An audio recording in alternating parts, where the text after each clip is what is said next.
मंडळी नमस्कार. शेंडी जानव्याचं हिंदुत्व असा उल्लेख महाराष्ट्राच्या मुख्यमंत्र्यांनी विधानसभेच्या सभागृहात केला. ते म्हणाले, आमचं हिंदुत्व हे शेंडी जानव्याचं हिंदुत्व नाही आहे. आणि या शब्दाला व्यापक प्रमाणात प्रसिद्धी मिळाली. हिंदुत्व म्हणजे शेंडी, म्हणजे जानवं, म्हणजे ब्राह्मण्य, म्हणजे ब्राह्मणांचं वर्चस्व, अशा स्वरूपाची एक थिअरी मांडली जाऊ लागली. हे हिंदुत्व खरंच शेंडी जानव्याचं हिंदुत्व आहे की आणखी यामध्ये काही वेगळं आहे, हे सुद्धा समजून घेणं आवश्यक आहे. काय आहे, आपल्याकडे अशा स्वरूपामध्ये गोष्टी मांडल्या जातात, अशा स्वरूपात त्याची मांडणी केली जाते की बरोबर त्याचा गैरअर्थ निघावा. हे आत्तापासून नाही, आधीपासून होत आलेलं आहे. मी तुम्हाला उदाहरण म्हणून सांगतो. भारत देशावरती अनेक परकीय आक्रमकांची आक्रमणं झालेली आहेत. या परकीय आक्रमकांनी या देशावर राज्य देखील केलेलं आहे. ब्रिटिश येण्याच्या आधी मुसलमानी आक्रमक खूप मोठ्या प्रमाणावर या देशामध्ये येऊन गेले होते. या मुसलमानी आक्रमकांनी या देशामध्ये धर्मांतर घडवण्याच्या प्रक्रिया देखील केल्या. त्या काळामध्ये हजारो धर्मांतरं घडवली. कधी धाकात, कधी मोहात, तर कधी दहशत पसरून ही धर्मांतरं घडवून आणली गेली. म्हणजे अगदी ब्रिटिश काळाच्या आरंभापर्यंत अशा स्वरूपाची धर्मांतरं होत होती आणि अशा स्वरूपाचे हल्ले देखील हिंदू स्थळांवरती होत होते. म्हणजे ते नाही का, अफजल खान आपल्या साम्राज्याचा विस्तार करायला आला होता, हिंदूंवरती आक्रमण वगैरे करायला नाही. त्यांना मग पंढरपूर पाडलं, तुळजापूर पाडलं वगैरे वगैरे सगळ्या गोष्टी आपण ऐकतो. या अफजल खानानी किंवा तशा तत्सम लोकांनी, अशी चिकार आहेत ज्यांनी हिंदू धर्म पद्धतीवर, हिंदू जीवन पद्धतीवर सातत्यानं आक्रमण करून आपला धर्म विस्ताराची कल्पना मांडली. त्याआधी देखील बौद्धांचा विस्तार देशभरामध्ये झालेला होता. पुढे शंकराचार्यांनी यामध्ये बरीच सुधारणा घडवून आणली. आद्य शंकराचार्यांनी. आता या परकीय आक्रमकांच्या दमनचक्राला हिंदू धर्माचा बळी गेला, याचं कारण काय असावं? तर याचं कारण एकमेव आहे की त्या काळामधलं देशातलं क्षात्रतेज निष्प्रभ होत चाललं होतं, संपुष्टात येऊ लागलेलं होतं. जेव्हा देशातल्या मजबूत हातातली मजबूत तलवार आणि त्या तलवारीवरची पकड ढिली व्हायला होते ना, तेव्हा देशातल्या या सगळ्या गोष्टी, त्या राज्यातल्या या सगळ्या गोष्टी, मग धर्म, समाज, या सगळ्यांवरती संकट यायला लागतात. भारतातलं क्षात्रतेज असंच संपुष्टात येऊ लागलं होतं, कारण राजा आणि क्षत्रिय हेच राज्याचा भूगोल, राज्याचा समाज आणि राज्याचा धर्म याचं रक्षण करत असतात. मग असं क्षात्रतेज कमी झाल्याबरोबर मजबूत हातांनी या देशावरती आक्रमण करायला सुरुवात केली, देश ताब्यात घ्यायला सुरुवात केली आणि देशातल्या धर्मावरती, जीवन पद्धतीवरती आक्रमण करायला सुरुवात केली. स्वाभाविक आहे, हे चांगलं आहे असं कोणीच सांगणार नाही. धर्म परिवर्तन करायचं असेल तर ते वाईट म्हणूनच सांगतील. आणि तशाच स्वरूपाच्या नोंदी तुम्हाला दिसत गेल्या. या परकीय आक्रमकांच्या काळामध्ये या धर्माला मानणारी मंडळी आपल्या धर्माला घट्ट चिटकून बसली आणि त्यांना असं वाटू लागलं की आता मी हा धर्म सोडला तर माझं सर्वस्व संपून जाईल. हो, असो आम्ही वाईट, हा आहे आमचं तसं, हे आमचं असंच आहे, म्हणून ती चिटकून बसली. तुम्हाला मी भयसापळ्याची गोष्ट सांगतो. एखाद्या पोपटाला पकडायचं असेल तर त्याला जाळी लावायची फारशी गरज नाही पडत. सापळ्याला, म्हणजे एका दांडीला, स्टीलच्या रॉडला, दांडीला काहीतरी खायचं ठेवून द्या, त्यावरती पोपट बसतो आणि तो खाऊ लागतो. खाणं संपून झालं की तो उडायला बघतो, पण दांडीवरचा पाय काय नाही सोडत. कारण पोपटाला अशी भीती वाटत असते की मी पाय सोडला तर पडून जाईल. हा पोपट दांडीला चिटकून राहतो आणि पंख फडफडवत राहतो. दांडी सोडल्यावर आपण पडू, हा त्याचा मनातला भीती त्याच्या पंखावरचा विश्वास संपवून टाकते. आणि त्याच्या पंखावरचा विश्वास संपल्यामुळे तो संकटात सापडतो, तो कैदेत पडतो. भारतीय समाजमन अशाच भयसापळ्याचा बळी ठरलं. ते आपल्या धर्माला घट्ट चिटकून बिलगून राहिलं. विस्तारासाठी, सांगण्यासाठी, प्रतिवादासाठी ते बाहेरच पडलं नाही. मग ब्रिटिशांनी राज्य करायला सुरुवात केली. ब्रिटिशांना या देशाला खंडित खंडित करायचं होतं, कारण एकसंघ झाल्यावर ही बंद मूठ, तिचा प्रतिकार ब्रिटिश कधीच करू शकले नसते. त्यामुळे त्यांना ही मूठ खुली ठेवणं आवश्यक होतं. म्हणून त्यांनी या धर्मासाठीच्या वेगवेगळ्या गोष्टी वेगवेगळ्या स्वरूपात मांडायला सुरुवात केल्या.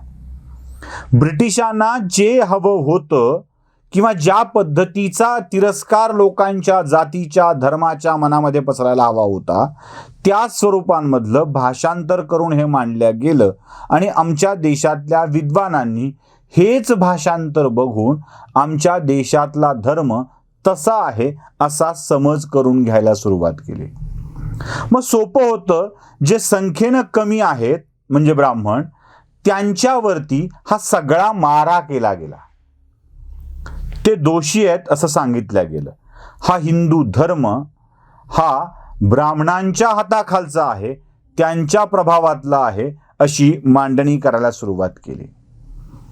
आणि तीच मांडणी खरी समजून या सगळ्यांनी त्याचीच ओढायला सुरुवात केली. उदाहरण म्हणून मी तुम्हाला काही गोष्टी सांगणार आहे. इथला राम, ज्या भारतीय समाज मनावरती ज्या रामाचं गारुड आहे, तो राम ज्या आराध्य दैवत आहे, तो राम ब्राह्मण वर्णातला नव्हता. भारतीय समाज मनावर कृष्णाचं गारुड आहे, तो कृष्ण या ब्राह्मण वर्णातील नाही. ज्या महर्षी वेदव्यासांनी गणेशाच्या सांगण्यावरून संपूर्ण वेद लिहिले, त्या महर्षी वेदव्यासांची माता ही कोळी वर्णातली आहे. मत्स्यगंधा म्हणायचे, मत्स्यगंधा सत्यवती. ती मासेमारी करणाऱ्या व्यक्तीची कन्या आहे. इथे ज्याला महात्मा ही उपाधी खूप खूप खूप हजारो वर्षापूर्वी आधी मिळाली ना, ते विदूर एका दासीचे पुत्र आहेत. इथला क्षत्रिय कुळातला भीम एका आदिवासी कन्येशी म्हणजे हिडिंबेशी विवाह करू शकतो. इथला मगध नरेश नंद हा ओबीसी समाजाचा असू शकतो राजा. मगध नरेशचा राजा नंद, त्याची जात नावी अशी आहे. ज्या नंदचा पराभव करून चंद्रगुप्त मौर्य सत्तेवरती आला, तो चंद्रगुप्त हा मयूरपालक या समाजातला आहे. महाराष्ट्रातले बहुतेक राजे मराठा समाजातले आहेत. ज्या मीराबाईच्या भक्तीचं वर्णन करता करता आम्ही थकत नाही, ती मीराबाई राजपूत आहे. ज्या संत रविदासांचं उदाहरण आपण नेहमी देतो, त्या संत रविदासांचे गुरु रामानंद ब्राह्मण होते. रविदासाचे गुरु रामानंद ब्राह्मण होते. हे सगळं म्हणजे रामायणाचे रचिते वाल्मिकी कोण होते याचा आपल्याला साधारणतः अंदाज आहेच आहे. ज्या महर्षींची यादी आपण सांगतो, म्हणजे रामायणाचे रचयिते वाल्मिकी असोत किंवा गुरु विश्वामित्र असोत, हे कोण होते? तर ते ब्राह्मण या वर्णातील नव्हते, त्या जातीतील नव्हते. त्यानंतर ते आपल्या बुद्धीच्या जोरावर ब्राह्मण झाले. एवढी सगळी नावं ऐकल्यावर तरीही हिंदुत्व शेंडी जाणव्याचं आहे असं म्हणण्याचा अगोचरपणा जी माणसं करतात, त्यांना खरोखरच हे कळलेलं नाहीये. जाऊ दे, मी तुम्हाला ज्ञानेश्वरीतलं जाता एक छोटंसं उदाहरण सांगतो. ज्ञानेश्वरीत 9व्या अध्यायात तुमच्या लक्षात येईल की त्यात भक्तियोग सांगितलेला आहे. आणि त्यात ज्ञानदा काय म्हणतात ते बघा, नीट ऐका. मनोनी कुळजाती वर्ण हे आघवेची का अकारण. कुळ, जाती आणि वर्ण हे सगळं निष्कारण आहे, गरज नसतानाच आहे असं ज्ञानेश्वर सांगतात. या पलीकडे जाऊन ज्ञानदा लिहितात, ते पापयोनीही हो तुका, ते श्रुतादिद नव तुका, परिमासी तुंकिता तुंका तुटी नाही. म्हणजे जो सर्वार्थानी माझा असलेला भक्त आहे, म्हणजे परमेश्वर सांगतोय हे, सर्वार्थानी माझा असलेला भक्त आहे, तो पापयोनीही हो तुका, म्हणजे तो राक्षस कुळातला जरी असला, श्रुती स्मृतींचं अध्ययन केलेला पंडित जरी नसला, तरीही त्याची माझ्याशी तुलना केली असता तो माझ्या बरोबरीचा आहे असं दिसेल. ही ज्ञानेश्वरी ज्या भगवद्गीतेवरती आधारलेली आहे ना, ती हजारो वर्षापूर्वीची आहे आणि 750 वर्षापूर्वीची ज्ञानेश्वरी आहे.